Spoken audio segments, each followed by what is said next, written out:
Bonjour à toutes et à tous et bienvenue dans cette nouvelle vidéo. Comme chaque semaine, on se retrouve pour faire un tour de l'actualité autour de l'endométriose.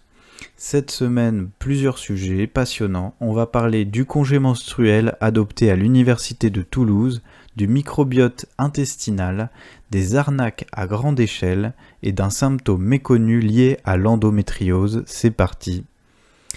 On commence avec l'université de Toulouse qui a mis en place un congé menstruel pour ses étudiantes et étudiants.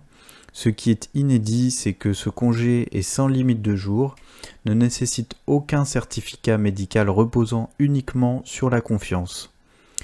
Une initiative vraiment positive, d'autant plus que 2/3 des personnes atteintes d'endométriose manquent des jours d'université à cause des douleurs. On voit aussi la même mesure adoptée à l'université de Clermont-Ferrand et certaines entreprises commencent à suivre cette tendance, devenant endométriose friendly pour attirer des collaboratrices. Ensuite, parlons du microbiote dans Nature. Il est mentionné que certaines études suggèrent que le microbiote pourrait jouer un rôle dans la sensibilité à la douleur. Un dérèglement du microbiote pourrait donc augmenter la sensibilité à la douleur, ce qui est intéressant dans le cadre de l'endométriose. Mais en pratique, c'est plus compliqué, bien que les probiotiques puissent aider à équilibrer la flore intestinale.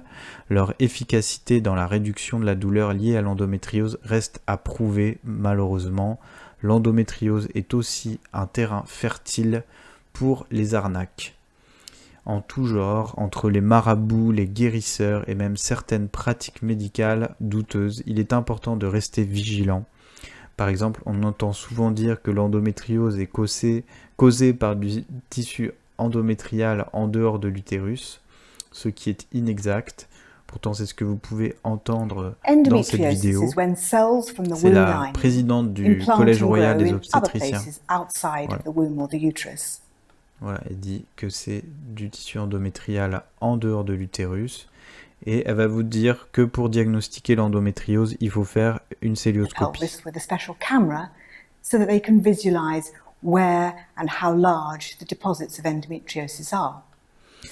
Donc c'est une réalité et il faut faire attention à ces fausses informations, même par des médecins haut placés. Et ensuite, un dernier article d'une patiente qui pensait s'être froissé un muscle à l'épaule en faisant du yoga, mais en réalité c'était de l'endométriose dans le thorax.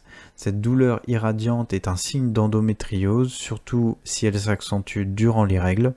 De nombreuses patientes passent des années à traiter des douleurs musculo-squelettiques alors qu'elles sont en réalité liées à l'endométriose. Avant de conclure, une petite annonce: à partir de la semaine prochaine, je vais sortir une vidéo chaque semaine sur un thème particulier en suivant l'ordre alphabétique. On commencera avec la lettre A et un dossier spécial sur l'affection longue durée, ALD. Ça sort mercredi prochain, donc restez connectés. Voilà pour cette semaine, dites-moi en commentaire ce que vous en pensez, n'hésitez pas à me suggérer des thèmes pour les prochaines vidéos. Pensez aussi à vous abonner pour ne rien manquer, à bientôt.